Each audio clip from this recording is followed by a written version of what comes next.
Dear students, today we will start a new chapter, data handling. This is chapter number 5.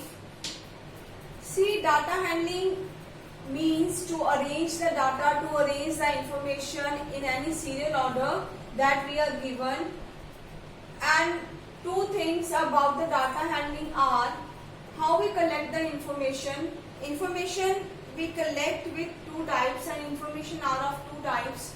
First one is primary information and second one is secondary information.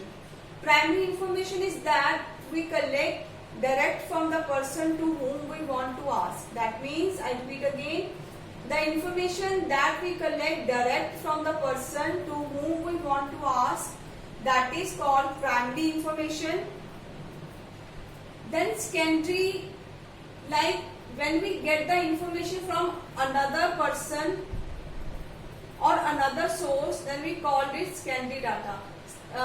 Listen one example. If we want to ask about your family, if I want to ask about your family, if I directly ask from you, then it is a primary information. If I go to school admin office and take your performer and collect the information from the office, that is called secondary information. I hope you understand the concept of primary and secondary information. Now secondly, histogram, bar graphs, these are the parts of data handling. When we use histogram and bar graph, when we are given continuous information, continuous means like they are given the height of students, like height of student 150 to 60, 160 to 170, like this. If we are given continuous information without any gap, then we use the histograms. And in histograms, bars are joined. Then see the bar graph. Bar graph is to use to show the individual information. In this, the bars are not joined, but distance between the bars is same. Now with the help of histogram and bar graph, let's start the exercise 5.1.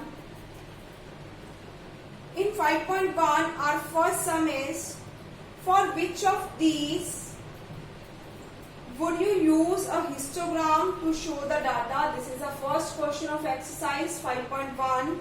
For which of these would you use a histogram to show the data? Now see first part, the number of letters for different area in a postman's bag. This is the individual information because the postman gives letter individually to the person. So we can't draw a histogram for the A part. This information shows the bar graph because this is the individual information. Now B, the height of competitors. The height, obviously height we can make a group. The persons who are in same height, we can make a group, and group means continuous information. So for B part we can draw the histogram. C part, number of pasties produced by 5 companies. 5 companies, that means individually they are making their products, so we can say we can't make histogram with the help of C part. Now D, number of passengers boarding trains from 7 AM to 7 PM. Now C, it's continuous from 7 o'clock morning to 7 o'clock evening. It's continuous information about the trains, about the passengers who are going to train. So this is a continuous information. So for this we draw histogram.